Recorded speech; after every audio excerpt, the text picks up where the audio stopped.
My name is Fiona Barnett. I was born Fiona Ray Holozak, or it's pronounced Holowczyk in Polish, on the 28th of October 1969 in Sydney, Australia. I am a victim of child trafficking through the CIA, Luciferian ritual abuse, and Project MKUltra.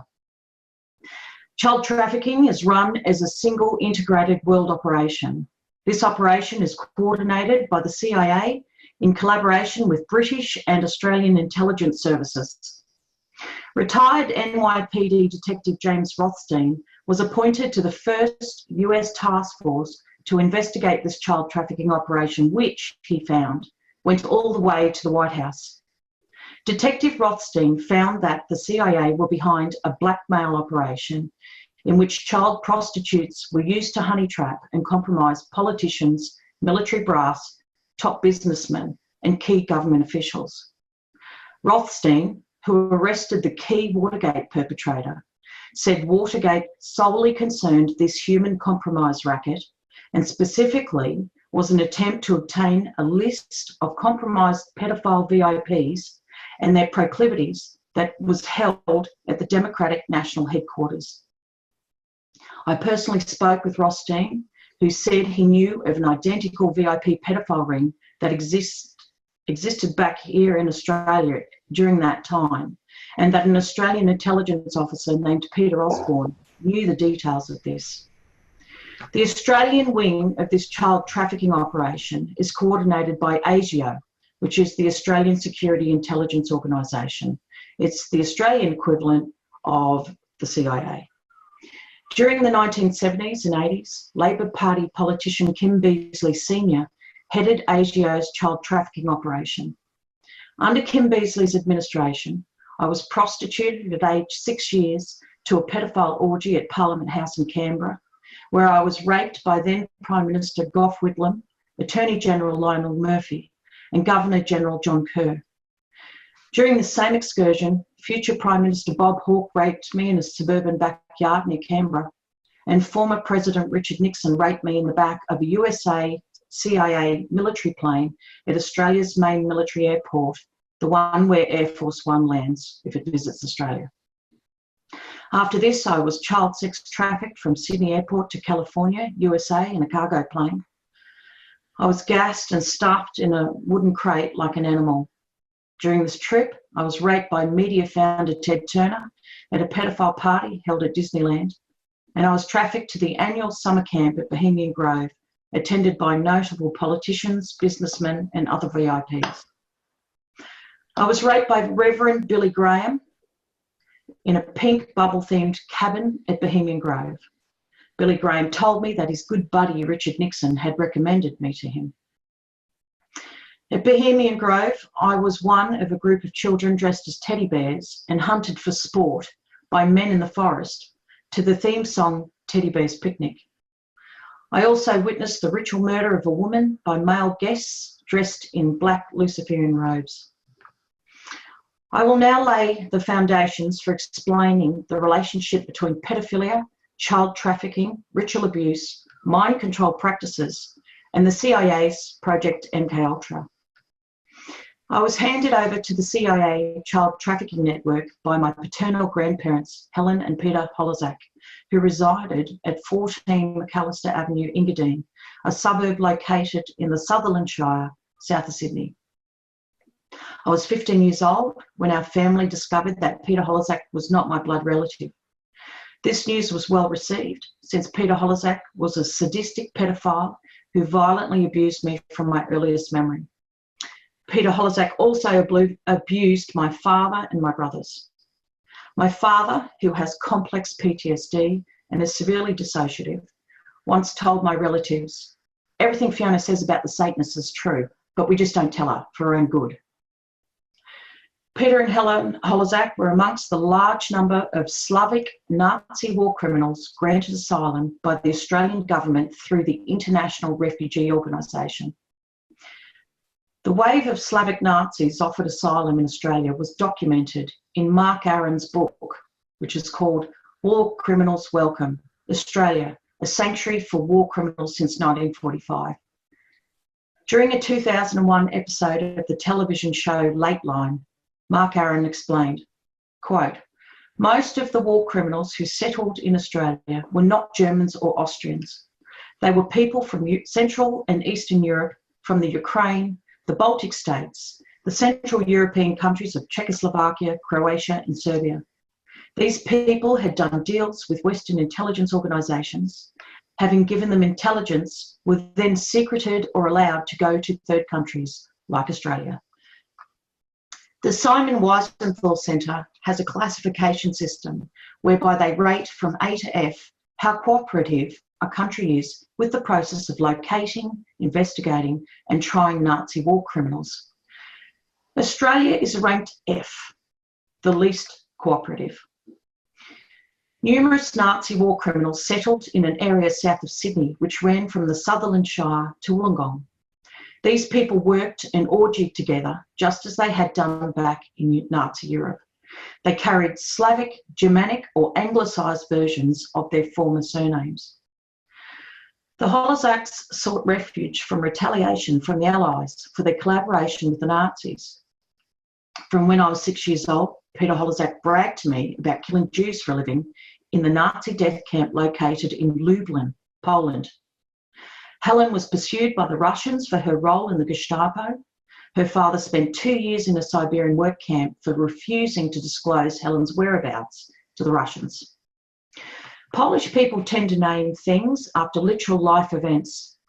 The Holozaks named their Australian house Lublin and painted this title in a quaint folk art design on a sign that they hung at the front entrance of their Engadine home. Peter named his dog, which was a Doberman, Satan, and trained the dog to hunt and rape children. Helen, who regularly attended orgies with her Slavic refugee community, had 3 sons to 3 different men, none of whom were Peter Holozak. Helen almost named her younger son Romance until an Aussie neighbour told her, "We don't do that sort of thing in Australia." Peter obtained his Doberman dog from another Slavic Nazi war criminal who was granted asylum in Australia. This man supplied dogs to the New South Wales Police Force. He was also involved in the clean-up and disposal of bodies as a result of Luciferian ritual crimes. What people must appreciate is that the Nazis were Luciferians. During their height of power, the Nazis conducted Luciferian rituals in broad daylight in the streets of Germany. Luciferianism is a secret, multi-generational religion with its roots in ancient Babylon and Egypt. Luciferians worship various ancient pagan gods, most importantly Lucifer, but also Moloch, Baal, Dagon, Imhotep, Horus, Isis, Anubis, and Seth. Nazism drew out and promoted those Slavics who secretly practiced Luciferianism. My grandparents and the other Slavic war criminals who were granted asylum in Australia congregated here to covertly practice their brand of Nazi Luciferianism in Australia. Over time, the descendants of these Luciferian pedophile refugees collaborated with existing Luciferian dynasties such as the Kidmans, Conlins, Overtons, Huxleys, Cardins and Cumpstons, and infiltrated Australian government and influenced Australian law and policy. This is why right has now been confused with wrong, why the government bodies support the perpetrator instead of the victim of crime, and why our legislation is increasingly reflecting Luciferian pedophile doctrine. This explains why, for prime example, the Australian Human Rights Commission recently defended a pedophile who lied on his job application about his conviction, and they fined the employee for refusing to hire this pedophile. The president of the Australian Human Rights Commission who made that decision is one of my Luciferian pedophile rapists. Leonis Petrauskas was a close associate of my Lithuanian grandmother, Helen Holozak. Like the Holozaks, Petrauskas was granted asylum through the International Refugee Organisation. In fact, the IRO employed Petrauskas as a medic for a period in Europe. Petrauskas was educated in a Jesuit school. The Jesuits are Luciferians who practice ritual murder and child rape. An increasing number of Australian politicians who hold power now are Jesuits. Owing to his Jesuit training, Leonis Petraskas assumed the role of head Luciferian priest within the Sutherland Shire Catholic Diocese. Roman Catholicism stems from Mithraism, the ancient Luciferian cult in which male priests were married to boy brides, altar boys, and temple prostitutes, nuns, who bore children to the priests for ritual murder on key ritual dates. The Latin Mass is a whitewashed version of the High Luciferian Black Mass, in which a newborn baby is ritually murdered and its blood and flesh eaten. This is the ritual that occurred at Bathurst City Hall in 1985, presided over by the President of the Australian Human Rights Commission. Most of my perpetrators were raised Catholic, and many associated with the Catholic colleges located at Sydney University, particularly Patricia Ann Conlon, who lived at Sancta Sophia College at Sydney University. Patricia Ann Conlon, née Carden, was the Grand Dame of the Sydney area. As Jesuit High Priest, Leonis Petraskas presided over Luciferian rituals committed in the following Catholic churches: Regina Colla Catholic Church at Beverly Hills, Sutherland Shire, which was gifted by and closely associated with the US military; Boys Town Chapels, located at Engadine, Sutherland Shire, that is Australia's first Boys Town location; and St John Bosco Church, which is located opposite Engadine Boys Town. Other key Catholic sites of Luciferian ritual were St James Chapel, which is located on Sydney University campus, and St Mary's Cathedral in the middle of Sydney City. Luciferianism is arranged according to a hierarchical structure which vaguely resembles a caste system. At the very top sit 13 family dynasties, including the Rothschilds and the British royal family. These are recognised by cult members as demigods. Below these lines sit approximately 300 Luciferian bloodlines who are generally high IQ, although this tends to have been watered down in some families due to intermarriage. Below this group sit the commoners who can never attain higher status because they lack the desired bloodline. These are your random covens based on nationality. For example, there's a strong Scottish coven in Bundaberg, which is a major centre of Luciferian activity in Australia. They can be organised according to sexual orientation. For example, Bond University, where I attended and was attacked, has a strong lesbian coven. And gang membership, such as the bikie gangs, or you can just now have your self-styled whatever goes covens these days. It is from these lower lines that the cult obtains breeders, women who are forced to breed unregistered babies for sacrifice and sex trafficking. We refer to these bottom feeders as coven scum. Their behaviour is usually barbaric and requires constant management to stop them exposing the cult, and they show no respect for those in the caste above them. There is much jealousy and animosity directed by these lower members toward the bloodliners. I stem from one of the 300 bloodlines via my biological paternal grandparents, not the Holozaks, who had the IQ of a toilet block, and so resented my heritage and status within the cult. I even question whether Helen Holozak is my biological grandmother and whether she used my father as just another prop to escape Europe. Helen lied to the European immigration authorities by saying Peter Holozak was her husband and the father of my father. But Peter Holozak and Helen were not married until they came to Australia, and they married in Bathurst in about 1951.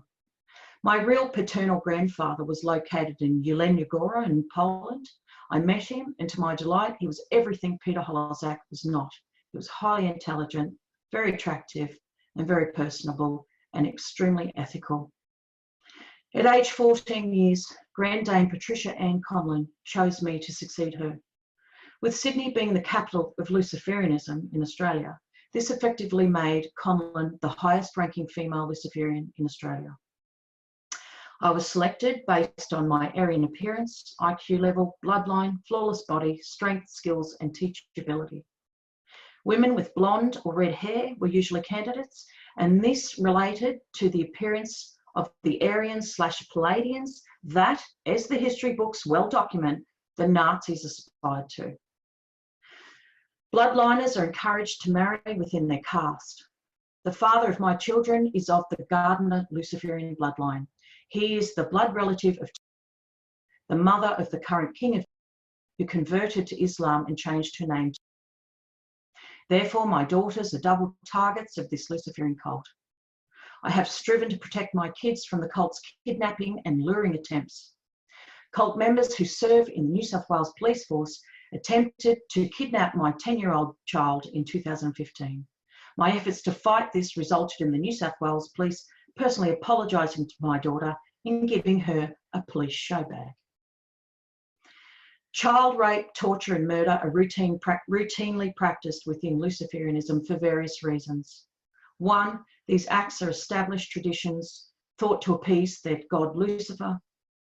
Two, some members get off on raping and murdering children, but not all members. The ones who like it were conditioned to be sexually aroused by it through being abused and exposed to such practices as children. Three, it is believed to bestow power on the practitioner. Sodomy is called the fountain of youth and is thought to transfer the child's youth to the abusing adult. Luciferianism is a cult. Cult indoctrination alone is a strong enough influence on human behaviour. But the impact of indoctrination is reinforced by fear of the consequences of betraying or exposing the cult. The number one role of Luciferianism is there is no such thing as Luciferianism. At age 6 years, I was well taught this lesson. I was taken into a national park. There I witnessed a man who was called a traitor have each of his 4 limbs tied to 4 different vehicles which drove at high speed in opposite directions. That incident taught me to never talk about the Luciferian cult in which I was raised. Mind control is a Luciferian tradition stemming back thousands of years. Luciferian offspring are trained in witchcraft, astral projection, and psychic manipulation of the physical elements, among other things. Children are tested at age 3 for whether they should be raised with conscious or dissociative awareness of their cult involvement. Children with strong ethical objection to cult practices are never made aware of their involvement. These children are forced to dissociate through trauma and their minds fragmented. My husband and I were 2 such children. My memory of my involvement in these cult activities were mostly dissociated from my everyday thinking. Some awareness slipped through though, such as when at age 12 years, the mother of my best friend, Fiona, came to collect me from my step-grandfather's house in Engadine to take me to her Macquarie Fields home for a visit. Jan Levitt overheard me screaming at Peter Holozac that he was never to sexually abuse me again by order of the Sutherland Shire High Luciferian priest, Leonis Petrascus. As we drove off in her car, Jan asked me what on earth that was all about. I diverted the conversation as trained, but I forever recalled the incident in my conscious mind. I also remember the time at age 11 years when I tried to tell my mother about my child abuse. I started the conversation by saying I was special. My clueless mother told me I was telling fibs, and so I abandoned this attempt. When I was 8 years old, my mother, brother, and I painted a mural on my bedroom wall. I drew what I described as a Doctor Who time tunnel after the image seen during the opening credits of the British TV series. I was trying to tell my mother that I had just been suffocated during an Egyptian rebirth ritual in which I was placed in a grave over a decomposed body while the Book of the Dead was chanted. I actually died during that incident. I was revived and I awoke in Sutherland Hospital surrounded by concerned medical staff. I had a near-death experience while I was unconscious and saw a tunnel that resembled the one shown at the start of Doctor Who. I was trying to tell my mother what the cult did to me. My memories of Luciferianism immediately flooded to my conscious mind in the form of sudden onset vertigo and PTSD flashbacks after Peter Holozac was found hanged to death at Easter 1991. Nothing was used therapeutically, such as hypnosis or any other attempts to recall memories for my memories to spontaneously return. The coroner's report ruled the death as suicide. However, Helen told my mother and I that a group of men arrived at her house that day and ordered her to go shopping. On her return, Helen found Peter hanging from his chook pen. She screamed at me about this later when I visited her. "You killed him," Helen screamed. When I visited her with my mother and husband to confront her about Peter's sexual abuse of me, also present were my half-uncle John Holozak and my auntie Anita. My uncle John pointed out to Helen that I was not even in Sydney when Peter had died. I was actually up in Brisbane. What Helen meant was the cult killed Peter as punishment for mistreating me and driving me far from Sydney. But Peter Holozak was not solely to blame for my leaving the cult. Anthony Kidman, Nicole Kidman's father, and Rosalind Frances Croucher, current president of the Australian Human Rights Commission, were to blame. I was selected as Grand Dame by my predecessor, Patricia Ann Conlon. Rosalind Croucher was ambitious, jealous, and wanted the position for herself. Consequently, after Patricia Ann Conlon's death, Rosalind Croucher sought revenge against me by organising the Bathurst City Hall birthday gathering in 1985, in which I was raped on an altar by B-grade actor Bruce Spence in front of a room full of Luciferian pedophiles, including multiple New South Wales police and Catholic priests. Rosalind Croucher presided over this violation of my human rights alongside New South Wales Police Commissioner John Avery, Australian cricket captain Richie Beno, and Asio officer and federal politician Kim Beazley Sr. During that ritual, a fully pregnant breeder and her unborn baby, plus a group of approximately 10 children, were ritually murdered on stage. The whole sordid event ended in a pedophile orgy in which I was gang raped by a group of people, including Rosalind Croucher, who urinated in my mouth. The Bathurst City Hall crime gave me grounds for leaving the cult. I had just turned 16 when I was summoned before the Luciferian Grand Council that met in Sydney University's McLaurin Hall. Sydney University hosts the Australian headquarters of the OTO, the Ordo Templis Orientis, which Anthony Kidman and my other key perpetrators were members of. When I was aged 9 years, I witnessed Anthony Kidman preside over the ritual murder of a young boy in Sydney University's Great Hall. Nicole Kidman was 11 years old at the time, and she was present sitting in the front row during this murder. This was an OTO-themed ritual murder, with Kidman and 4 others dressed in rather camp, theatrical coloured robes based on the Eastern Star pentagram, which dominates the Aleister Crowley Thelema offshoots, including Freemasonry and the OTO. I bring to your attention a document titled Ordo Templis Orientis, International Camp, Oasis and Lodge Masters Handbook, Revised Spring Equinox, 2002. Page 33 of this document lists the name Kylie McKiernan as treasurer of the OTO.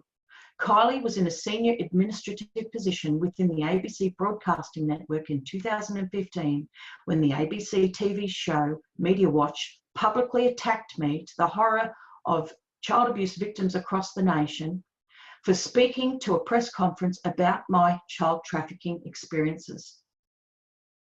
The presenter of Media Watch actually is someone who works for British intelligence.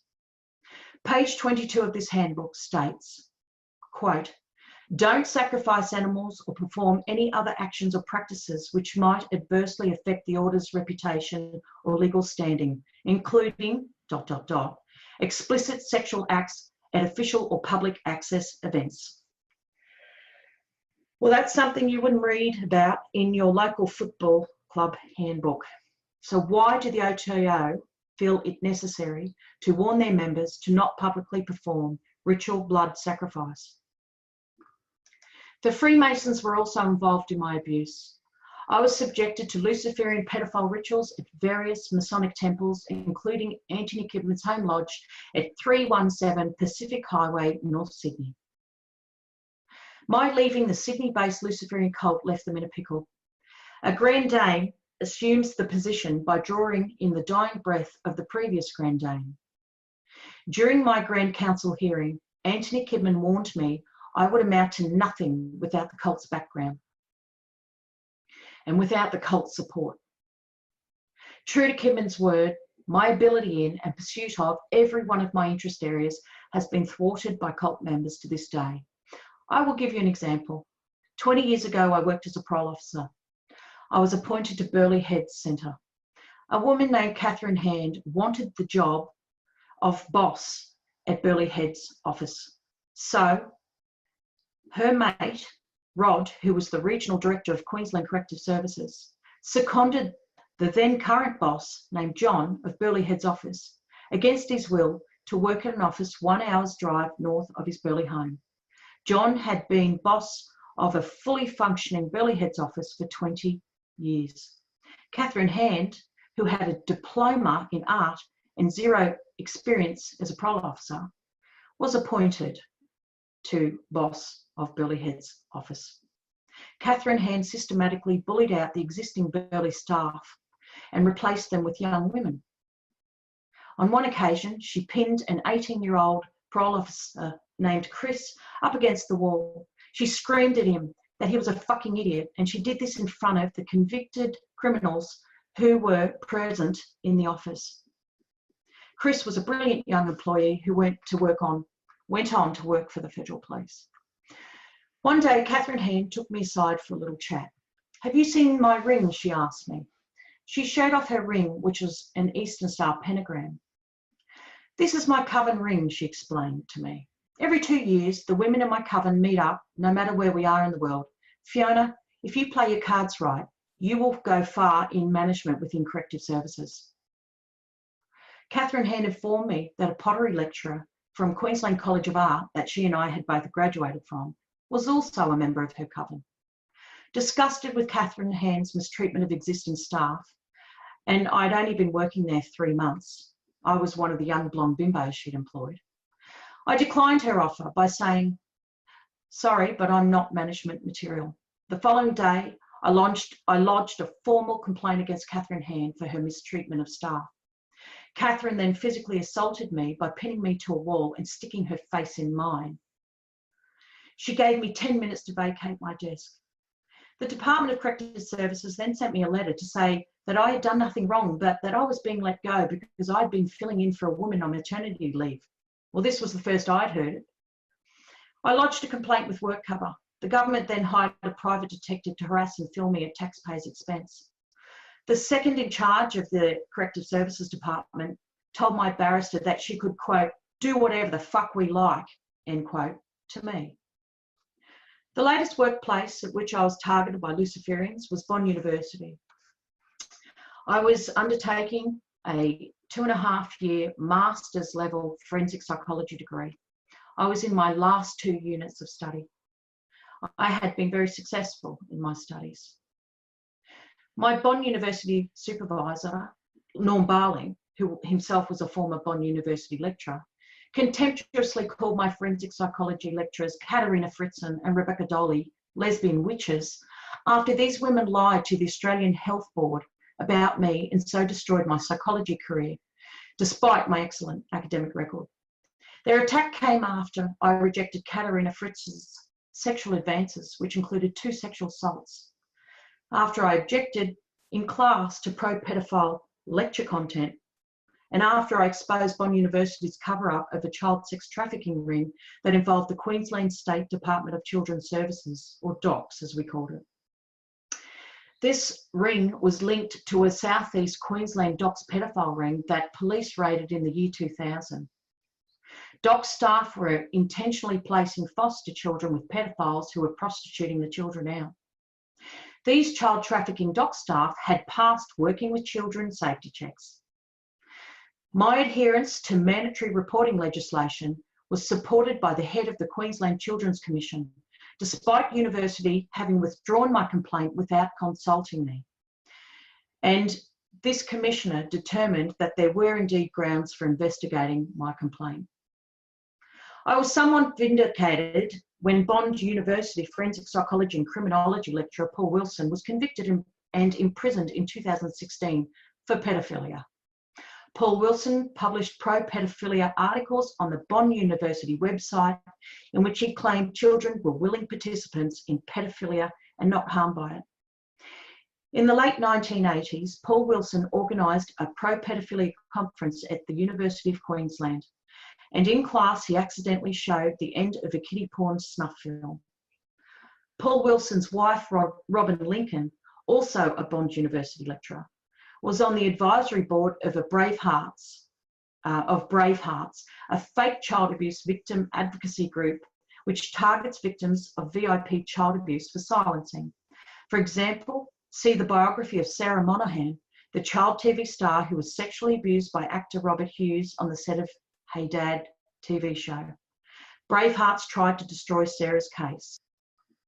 After Paul Wilson was publicly exposed as a pedophile, Terry Goldsworthy, a Queensland police officer, took over Paul Wilson's position as head of criminology at Bond University, and he took over Robin Lincoln's advisory board role at Bravehearts. Terry Goldsworthy, whom I've never met, misused his position as a police detective to communicate with the New South Wales Police regarding the complaint I made in 2008 about the Bathurst City Hall ritual crimes. I had come forward to Bathurst police detectives after Tor Nielsen, a fellow victim, reported to police that he saw 60 children ritually raped in the same hall by New South Wales Police and Catholic priests who worked at nearby St Stanislav College. Multiple St Stanislav College pedophiles have since been charged and convicted for the ritual abuse crimes, Tor Nielsen reported. Terry Goldsworthy lied by omission when he failed to include my age during this 1985 ritual, age 15 years, and reported me as an adult perpetrator instead of a child victim of child abuse to the Queensland Psychology Board. Goldsworthy said New South Wales Police had confirmed this allegation and that I was the subject of a police investigation. I was not. I wrote to police commissioners in both Queensland and New South Wales who sent me letters confirming Terry Goldsworthy had lied to the Queensland Psychology Board and to the Queensland APRA office. They're the administrative body that oversee the psychology boards. I complained to the Queensland Police about Terry Goldsworthy using his role as a Queensland police detective to access, twist and misuse my private files, but they supported the perpetrator instead of me.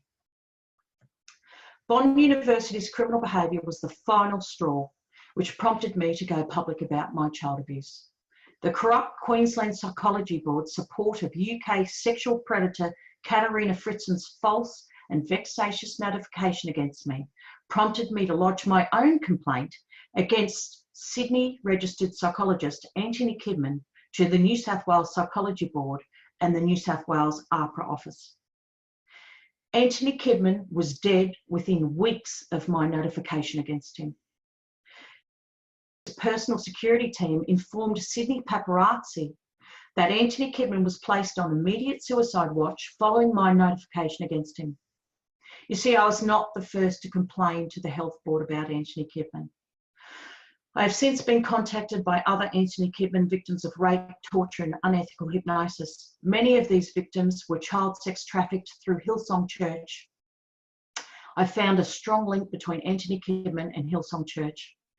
Hillsong Church was founded by pedophile Frank Houston for the sole purpose of procuring child trafficking victims and producing kiddie porn snuff films.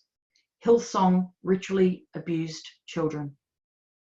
The Luciferian pedophiles have infiltrated all areas of Australian government, education, health and human services. They now have control over the police, media, universities, defence forces, parliament, schools, health services, churches of all denominations, psychiatric hospitals and fake child abuse advocacy organisations like Bravehearts. You cannot possibly understand their pervasiveness unless you were raised in their world.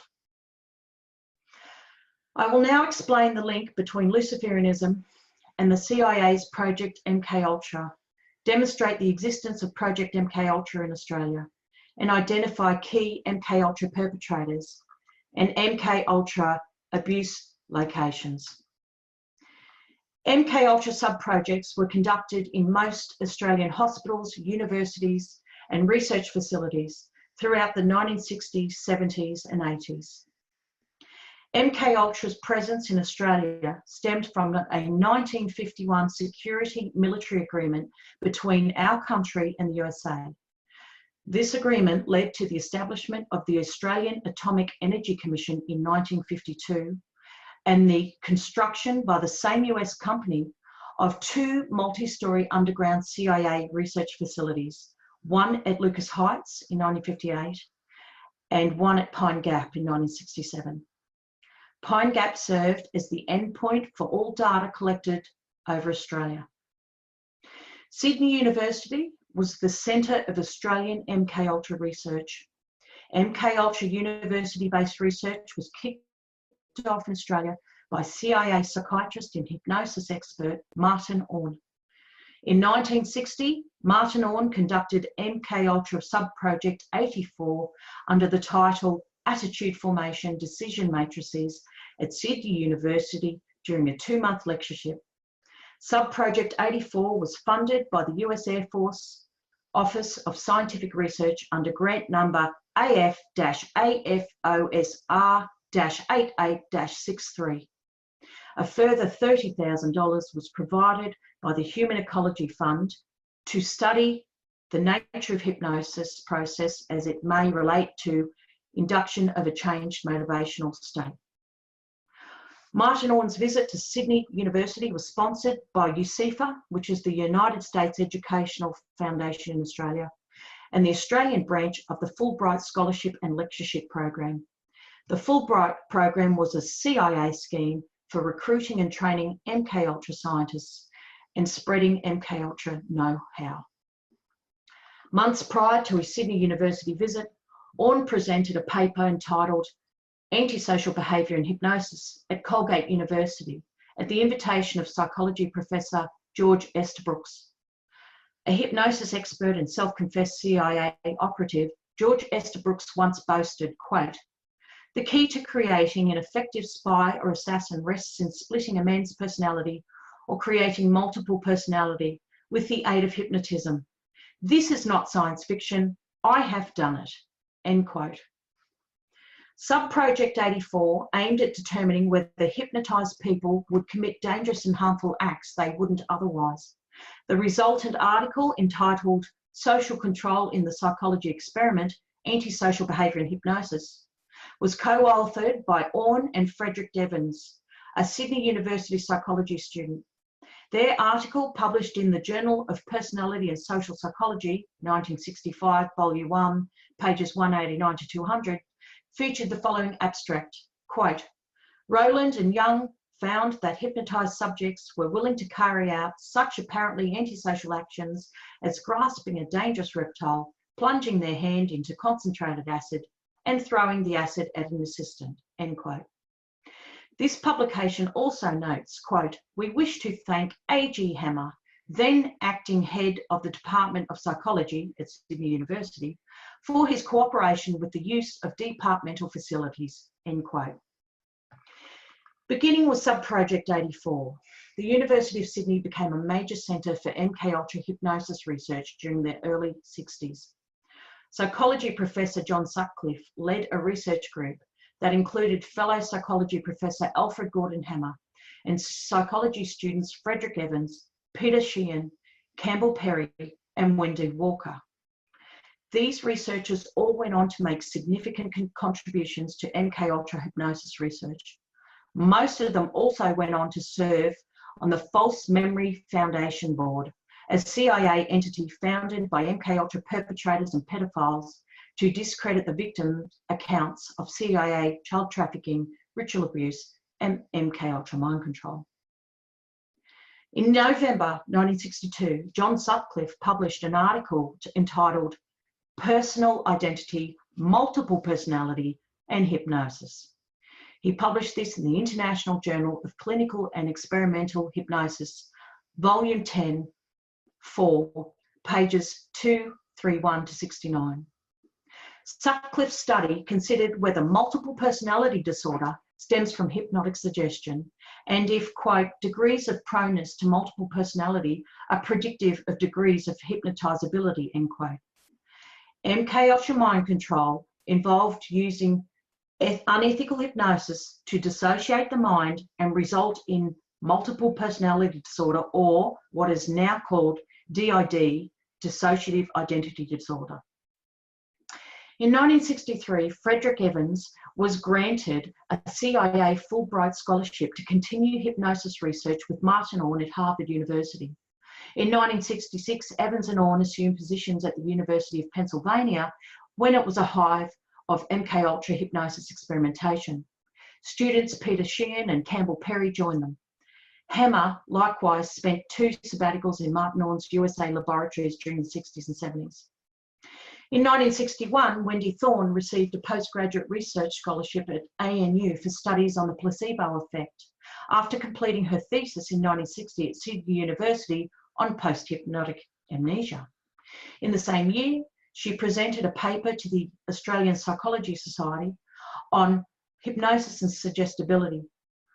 Thorne notes in her 1962 ANU thesis that this study would have also lacked a great deal without the information, advice and materials supplied by Professor H.J. Eysenck. Hans Eysenck was the current director of MKUltra Subproject 111.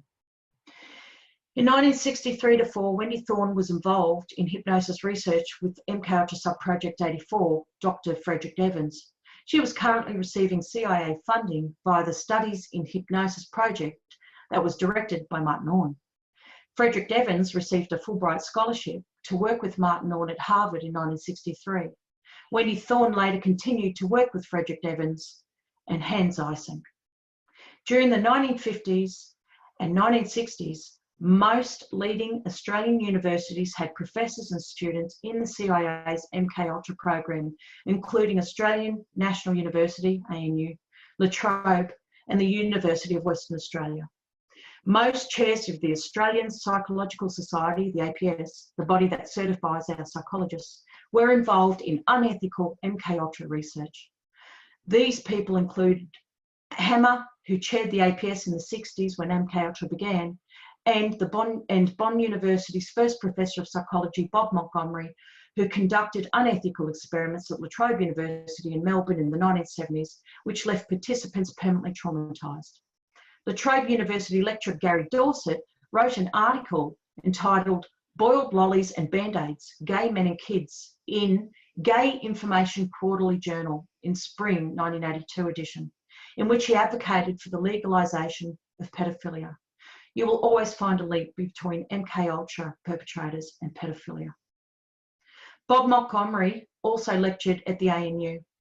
Leonard G. Huxley served as Vice-Chancellor of the ANU from 1960 to 67. Leonard George Holden Huxley was on the board of UCIFA at the time it oversaw the Fulbright lectureship being granted to Martin Orne. Huxley was appointed to the board for the 1960 period and was also on the board of the CSIRO, which is the Commonwealth Scientific and Industrial Research Organisation, with Richard Casey as the executive. The CSIRO was involved in MKUltra research. Richard Casey helped establish Asio and ACES and helped secure funding for UCIFA in 1959. So there I've provided a very short introduction to the well-documented, irrefutable presence of Project MKUltra in Australia. My researcher, Steve McMurray, has uncovered much more that I do not have time to share here. I was subjected to MKUltra procedures on the campus of Sydney University. These acts of crime were perpetrated by Sydney University staff from the faculties of chemistry, medicine, dentistry, and psychology, and alumni who maintained lifetime association with the university. Other international perpetrators visited and used Sydney University facilities to abuse me. Most of my key perpetrators attended Sydney University together at a time when Sydney Uni was both the centre of MKUltra research plus the national headquarters of the OTO. Graduated Sydney Uni with a diploma in tropical medicine in 1957, while Dr. Anthony Kidman was enrolled. Kidman and Taylor graduated second-year chemistry together in December 1959, the same year his future wife passed third-year English. Holsworthy military consultant anaesthetist Colonel, who was also Anthony Kidman's next-door neighbour, and celebrated heart transplant surgeon Dr. graduated in the same medicine class together in 1962. Actor who gang raped me with Kidman also graduated from Sydney Uni in 62. One of my abusers studied at Sydney University also. My recruitment as an MK Ultra lab rat began with my abuser, who was an expert in sea creature poisons and published papers on this in Papua New Guinea. He attended the Australian School of Pacific Administration, ASOPA, which emerged from Sydney University's Department of Anthropology. ASOPA was a cover for MK Ultra activity, weaponised anthropology, and MK Naomi bioweapons research conducted in Papua New Guinea. MK Naomi received CIA funding through MK Ultra sub-projects 13, 30 and 50. Documents show in Papua New Guinea worked alongside notable MK Ultra recruits including Margaret Mead and Hitler's chief bioweapons scientist Erich Traub. ASOPA was founded by Labor Party connected Alfred Conlon, who worked for British intelligence. Alfred Conlon recruited anthropologist Camilla Wedgwood to ASOPA. Camilla Wedgwood had ties with British intelligence and she worked at Sydney University. Alfred Conlon also appointed CIA agent John Kerr, one of my rapists, as principal of ASOPA. Australian Prime Minister, another of my rapists, appointed as Governor General of Australia. People say they weren't friends, but they started off as friends. They were very close.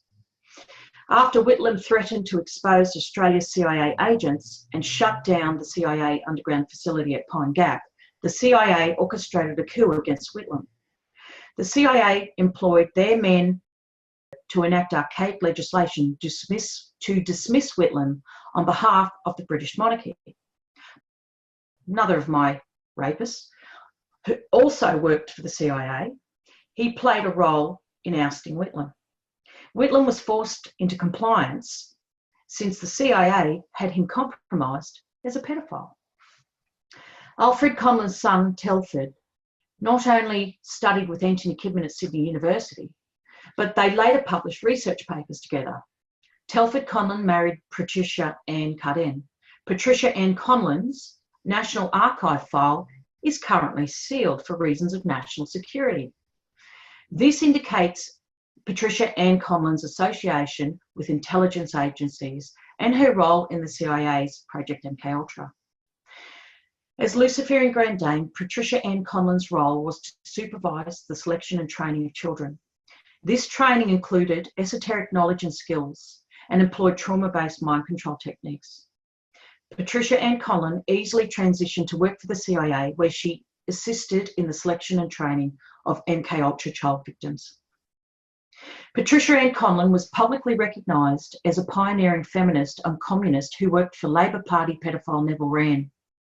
Patricia Ann trained in MKUltra techniques while undertaking a postgraduate scholarship in 1964-5 at the University of Saskatchewan, Canada. MKUltra was rampant at that university when Patricia Ann was on a social sciences scholarships there. Professors Humphrey Osmond and Abram Hoffer were the two biggest MKUltra perpetrator names after Aldous Huxley. The Rockefeller Association funded Osmond and Hoffer's research into adrenochrome. Adrenochrome is a chemical created from oxidized adrenaline. It occurs in the blood of traumatized ritual murder victims. When drunk, it gives the blood drinker a drug-induced high, and it sexually arouses them. This is what occurred during the Luciferian Black Mass conducted at Bathurst City Hall. Anthony Kidman and were close associates of Dr. Harry Bailey, who was trained in deep sleep methods by MKUltra perpetrator Ewan Cameron. The CIA funded Bailey's MKUltra deep sleep project at the notorious Chelmsford Private Hospital in Sydney. I was subjected to MKUltra procedures by Harry Bailey in the presence of Kidman at Chelmsford. Anthony Kidman was a psychology student at Sydney University during Martin Orne's experiment and lectureship. He later studied at the University of Pennsylvania with famous clinical psychologist Aaron Tim Beck, a False Memory Syndrome Foundation board member. At the University of Pennsylvania, Kidman became a longtime colleague of Martin Seligman, whose learned helplessness research formed the core of the CIA's torture program. Anthony Kidman returned to Australia in '72 after years of work at St. Elizabeth's Hospital, Washington, DC, in the laboratory of preclinical pharmacology, which was involved with LSD research and served as a hub of the Scottish Rite schizophrenia research program. Both Jacqueline Goodnow and John W. Gittinger had performed research at this hospital, and it was one of the major research centres for MKUltra. John Gittinger was the CIA's head psychologist. He was an absolute genius the world never knew. He developed the test battery, the PASS system, which is still used to assess potential CIA case managers and agents. Gittinger trained Anthony Kidman in MKUltra mind control methods and directly supervised the MKUltra techniques perpetrated against me. These techniques included torture, physical assault, sexual assault, drugging, electrocution, and unethical hypnosis. The mind control aspects of my abuse mainly occurred at laboratories in Sydney University, Holsworthy Army Base, Lucas Heights Nuclear Reactor, and Pine Gap. Holsworthy is Australia's oldest military base. It is located south of Sydney near my grandparents' Engadine home. Holsworthy Army Base sits adjacent to Lucas Heights Nuclear Reactor, which is now called ANSTO, Australian Nuclear Science and Technology Organisation. Lucas Heights Nuclear Reactor is a 20-storey underground research facility that was connected via underground tunnel to a 7-storey or so underground research facility at Holsworthy Army Base. Data and material collected from these labs were delivered to Australia's main CIA US military underground facility at Pine Gap. Holsworthy and Lucas Heights both featured underground rooms dedicated to Luciferian ritual and the worship of their ancient deity Dagon. All top Australian military brassy Luciferians. Most Sydney University staff were Luciferians. MKUltra experiments and end-goal procedures were conducted using children as lab rats.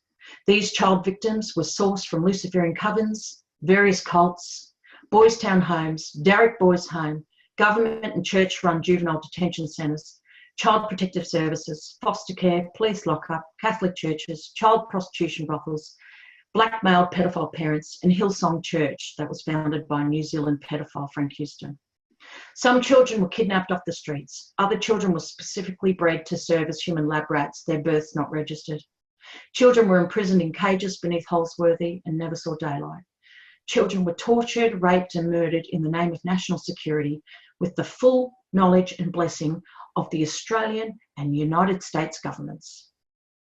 As George White wrote to Sidney Gottlieb in 1971, quote, "It was fun, fun, fun.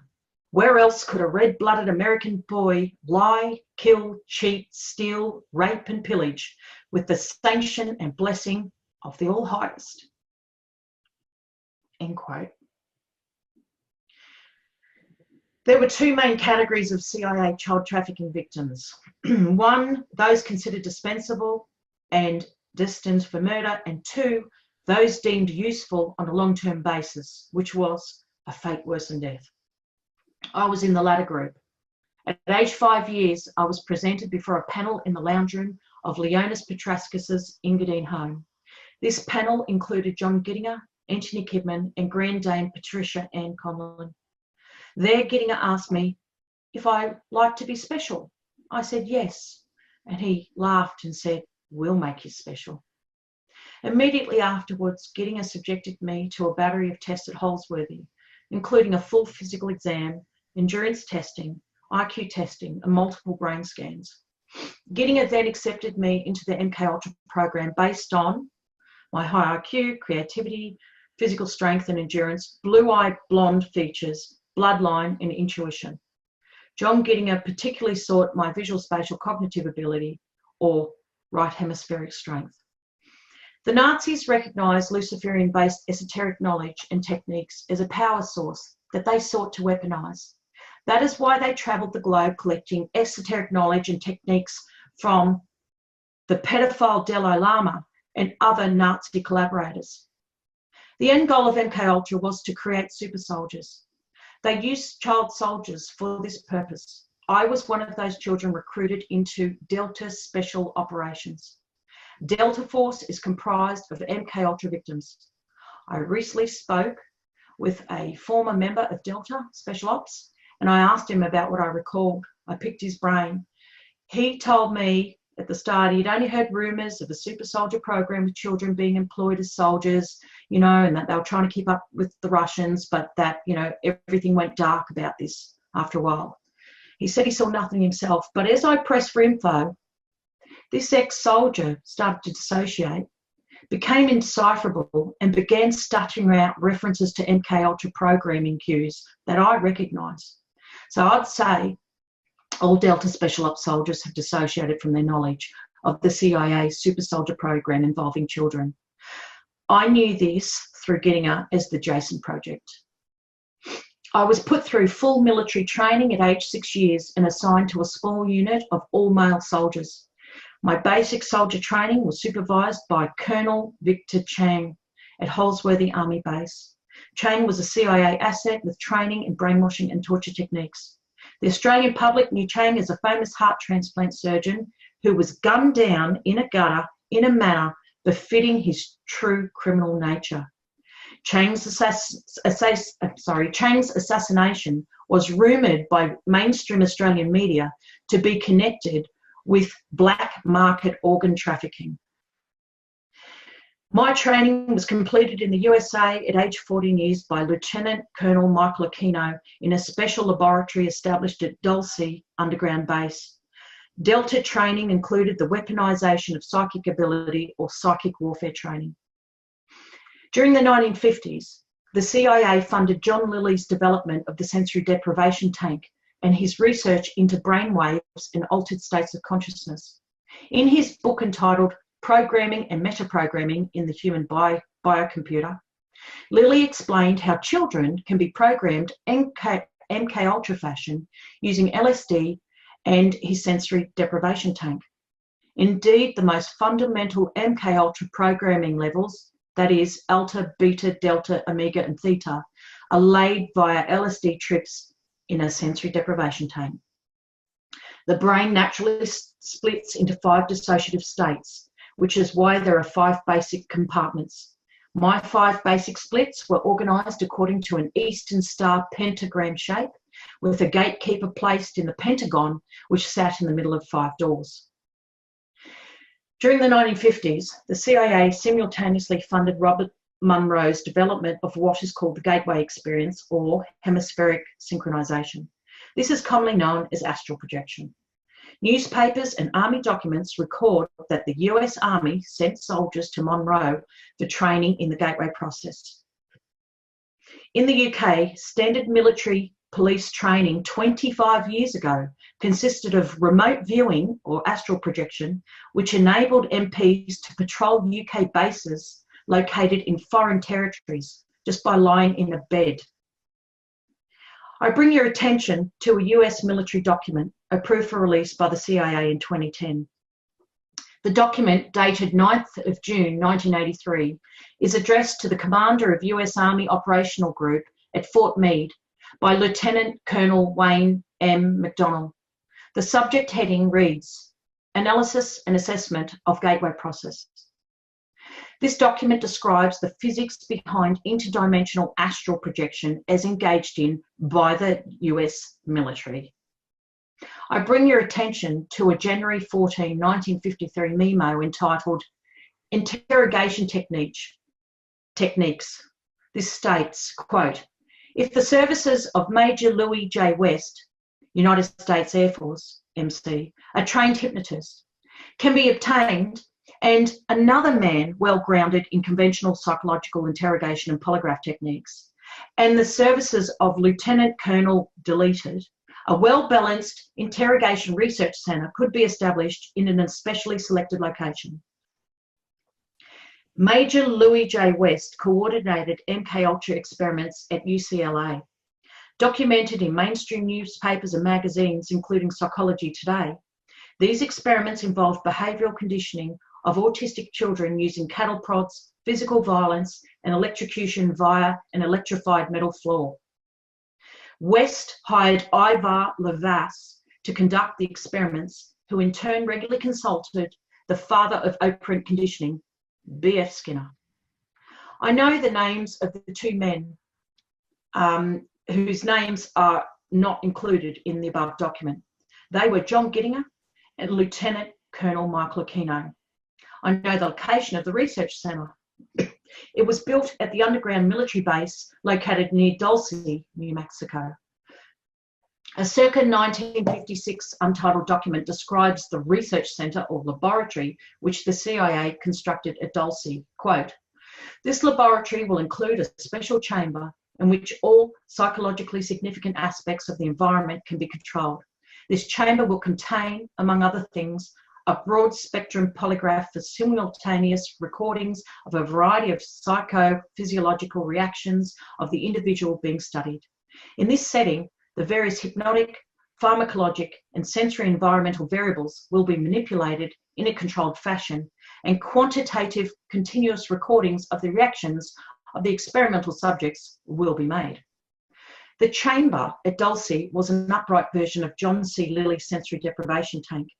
Lilly's sensory deprivation chamber was combined with the gateway process to develop MK-Ultra victim psychic abilities and to engage in the extreme interdimensional astral travel, which included contacting and communicating with interdimensional entities as described in the Fort Meade document released by the CIA in 2010. According to US military documents, candidates for the gateway process required high intelligence, imagination, and creativity, the very characteristics CIA psychologist John Gittinger assessed me for. Gittinger was particularly interested in right hemispheric functioning. High IQ children have a visual spatial learning preference. When they perform cognitive tasks, both brain hemispheres are activated, as compared to individuals of average intelligence who, when they perform cognitive tasks, only their left hemisphere lights up. High visual spatial processing ability was essential for visualization during MK-Ultra training and for the gateway process. That is why Gittinger tested me at age 5 years using the Stanford BIN-ALM and the block design subtest of the Wechsler series, which are the best measures of visual spatial IQ ever developed. Following training, my unit and I were deployed to South America, where the CIA were conducting operations against so-called communist governments. When I was a child, the CIA said our enemy was communism. Today, the CIA says our enemy is terrorism. The CIA continued to make money out of child trafficking by laundering it through banks and funneling it into CIA terror organizations that have decimated Syria and other nations. In 2016, Syria's representative to the United Nations publicly stated twice that ISIS forces were armed with genetically modified super soldiers produced and supplied in the USA. In 2015, 7-foot-tall genetically modified super soldiers were filmed beheading 21 Christians in Egypt during the CIA-orchestrated Arab uprising. These super soldiers are described as Caucasian and not Arabic in appearance. They resemble the super soldiers developed at Pine Gap and Dulce 45 years ago. Putin recently said Russia are developing super soldiers that are, quote, worse than nuclear bombs, end quote. I know what that means. Australia's Commonwealth Bank was recently fined $700 million for 54,000 breaches of anti-money laundering and anti-terrorism financing laws. Nicole Rose, head of AUSTRAC, the organisation investigating money laundering by our banks, said it involves organised crime, child exploitation and drug importation. Our main federal bank in Australia laundered money obtained from child sex trafficking and funneled that money into international terrorist activities. I reiterate, child trafficking is run as a single integrated world operation. This operation is coordinated by the CIA. I bring your attention to a 1978 book entitled Dope Inc. or Dope Incorporated. The latest edition of this book was published in 2010, but I highly recommend the 1978 version, which is available free online. This book revolutionised the way drug law enforcement officers consider drug crime. It led to the HSBC Bank losing its licence to operate in the USA. Dope Inc. authors found that drug trafficking is run as a single integrated world operation, from your cartels right down to the person who sells drugs to junkies on the street corner. This operation started with the Opium Wars, where the British monarchy forced China to accept heroin produced in India. Two well-recognised organisations stemmed from Opium Wars. P&O Cruise Ship Line was established to transport the heroin, and the Hong Kong Shanghai Banking Corporation, HSBC Bank, was established to launder the drug money. The court Jews that served the British monarchy, including the Rothschilds, managed the drug money that was made from this trafficking operation. Dope Inc. then explains how the drug trafficking and related money laundering operation established in the Opium Wars is the exact same operation in existence today. In fact, HSBC was only in recent years fined by USA authorities for still engaging in drug money laundering. If you follow the money trail, it still leads back to the British monarchy. This is the same British monarchy that I witnessed engage in Luciferian ritual crimes in 1980 at St. James Anglican Church in Sydney. The book Dope Inc. devotes a chapter to explaining the British aristocracy's involvement in an ancient Egyptian cult, how Britain started the drug, rock and roll counterculture in the USA with the help of the CIA, and the links between Egyptian cult practices, the counterculture, and the CIA, which was established by British intelligence. Dope Inc. explains how and why the CIA run modern drug trafficking and money laundering as a single integrated world operation. When you read Dope Inc., if you cross out the words drugs and insert the word kids, then you have a picture of the CIA child trafficking organisation that violated my human rights. I fought to make police witness statements about the crimes I witnessed and was a victim of. I completed 4 days of police witness statements, and police commenced an investigation which included door knocking around Engadine and raiding the home of my deceased grandparents. Police had promised to take another 5 days of statements, but suddenly everything was shut down. I later received communication from a lawyer who basically said that the Sutherland police detective in charge of my case was herself a child trafficker and basically a member of the pedophile network she was supposed to be investigating. The attacks on my family by New South Wales Police, Asio and other institutions have been ruthless. I have documented these and even obtained photos of the military thug who chased me about Sydney when I tried to make police witness statements. It's not paranoia when you have photos. The way I have been treated for daring to speak up about my child abuse and for taking a pro-victim stance against Luciferian pedophiles has been far worse than my original abuse, and other victims of this sort of thing agree with me. The authorities who are supposed to support victims have done nothing but sabotage my case. They have engaged in what I have learned from interacting with other victims as tactics typically used to discredit and silence victims. The current Australian Child Abuse Royal Commission is yet another damage control and information gathering exercise. VIP child trafficking victims who testified to the Royal Commission have ended up being targeted for silence.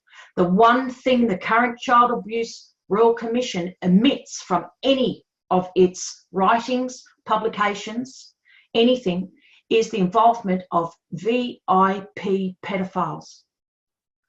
Since I appeared before the Royal Commission several years ago, I have been contacted by hundreds and hundreds of child abuse victims. A considerable number of these are victims of what I endured: CIA child trafficking, ritual abuse, and CIA mind control. It seems that I'm the only moron willing to talk up. From what these victims have shared with me, I now have a very clear picture of child sex trafficking in Australia. I will now give you an example of what I have learnt from victims. The New South Wales Police were the subject of a 1990s Royal Commission conducted by James Wood.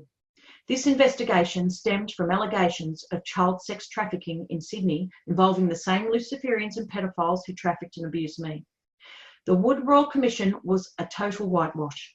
Commissioner James Wood covered up reports of child sex trafficking involving Hillsong Church, Anthony Kidman, Darrick Boys Home, Costello's Boy Brothel and King's Cross, judges, lawyers, Catholic churches, daycare centres and New South Wales police officers. Multiple victims named King's Cross underbelly police boss Roger Rogerson.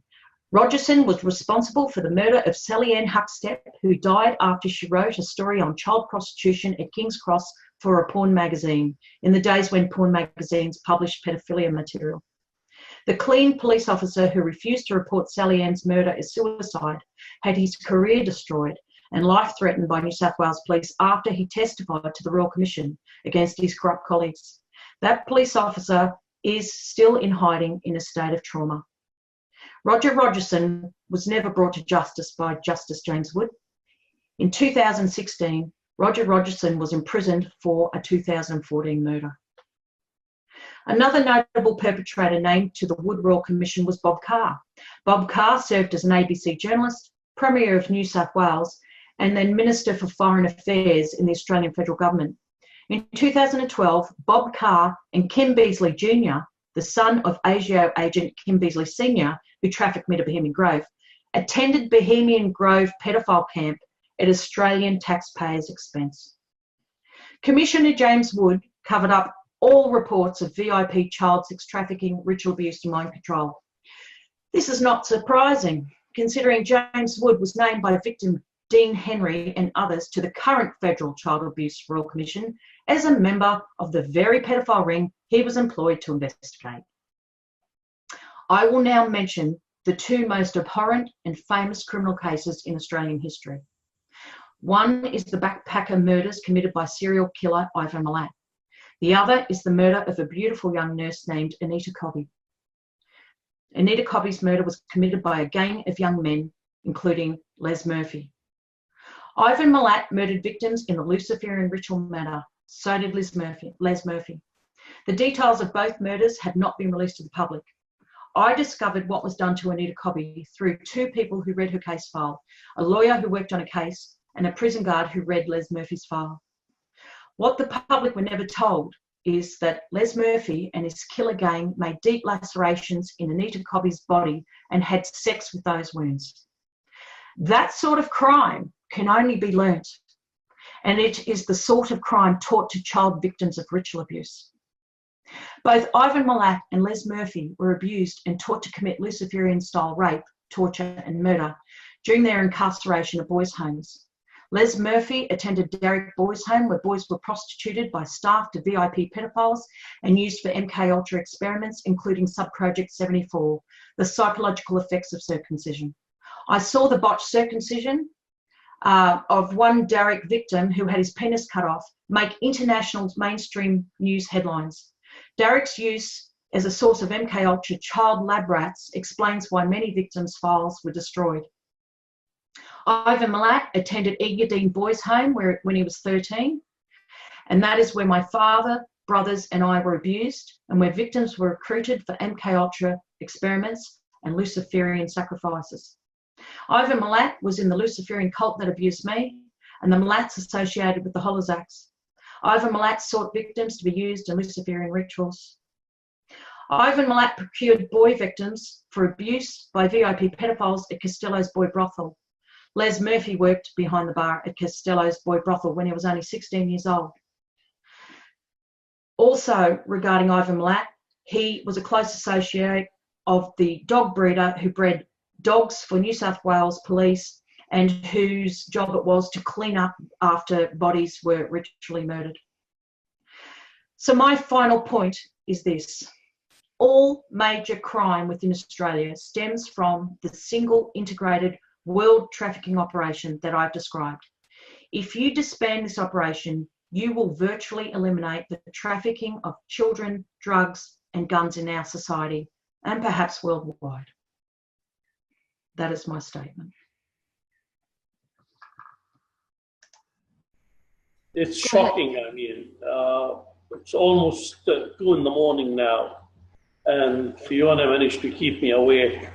I was shocked to hear her experience with Billy Graham. I mean, Billy Graham is viewed by many Southern Baptists as a saint, as they've written about him.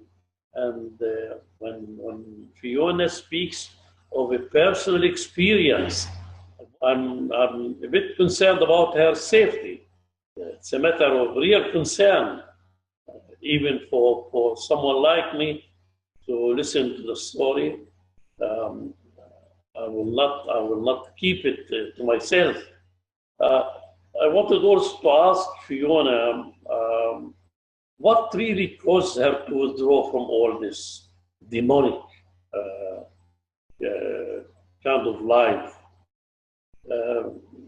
Did she have a spiritual experience? Yeah, that's a good question. One thing that I will answer about Billy Graham is that Billy Graham was a 33-degree Freemason, and I'm not the first person to name him. I know other Billy Graham victims, and I urge you to interview Detective James Rothstein, who worked on the task force into child trafficking for the New York Police Department. The NYPD are an unusual police force in that they have offices all around the world. They're more like an international police force, in a way, investigative organisation. And when I asked Detective Rothstein whether he had heard about Richard Nixon, he says no, he had not, even though he was a Watergate arrester.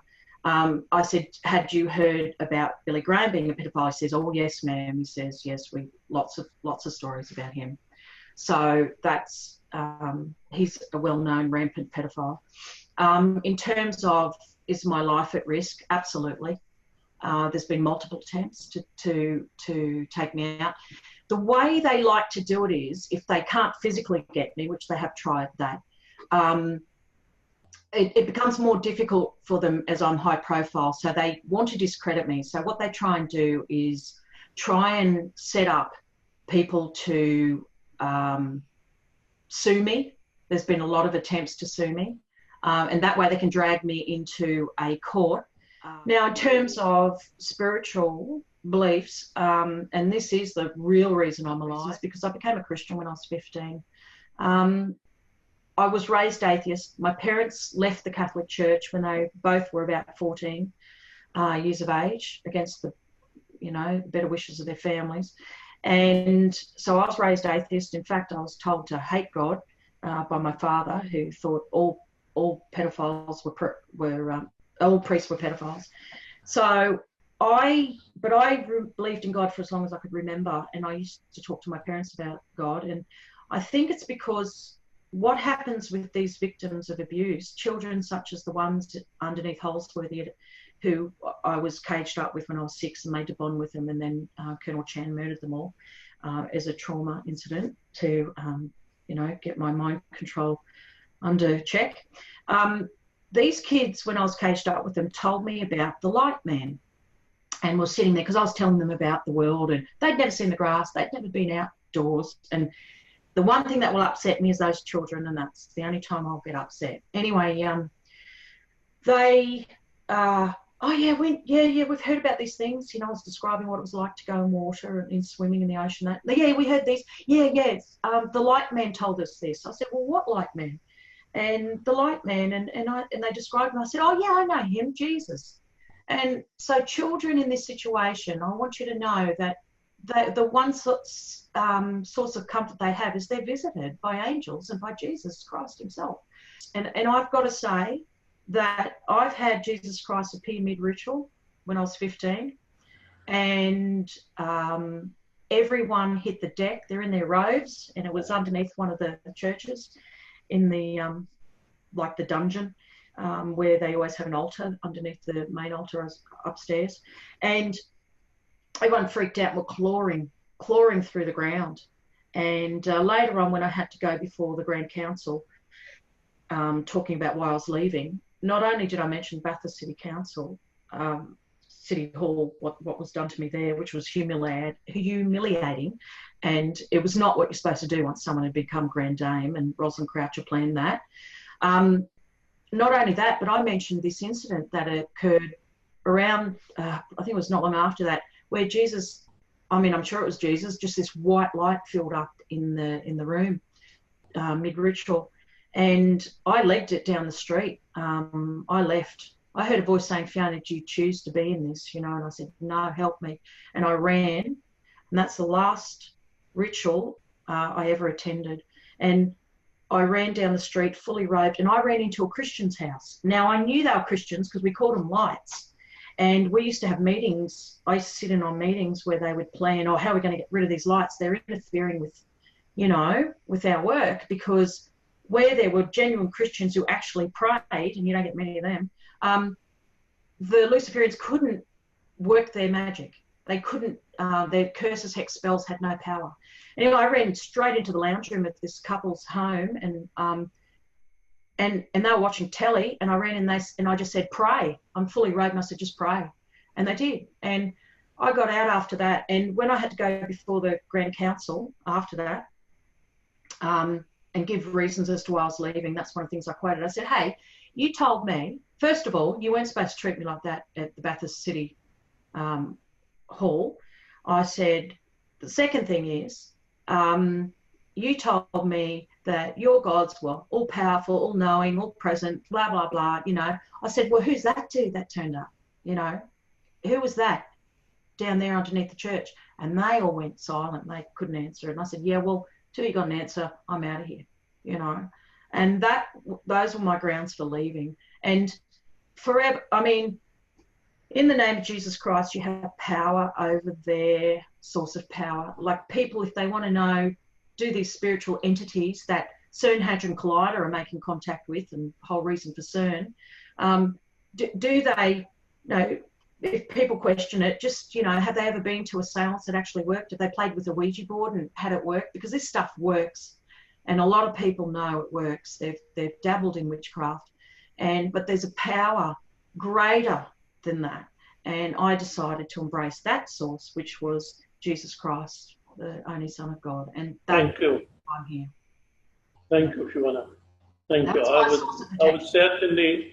would certainly review what you shared with us, because I will try to reach St. James in Sydney. You referred to something that St. James Anglican Church. Yeah.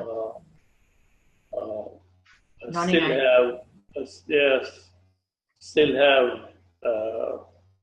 few friends of the Anglican Church in Australia, and as much as you are concerned, I'm equally concerned. Your testimony would cause many people to become sleepless for two reasons. First, because of what you shared.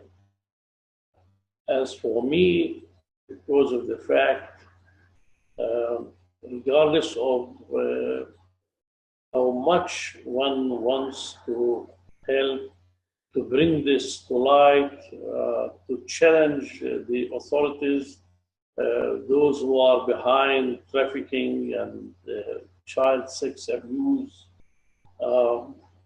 we continue to be few humans whom I wish will be empowered to reach people with guts, spiritual guts,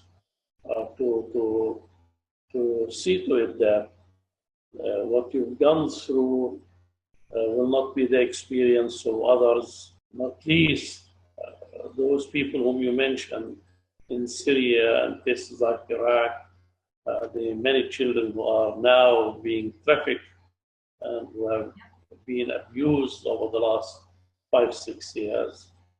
Thank you, Fiona. Thank you.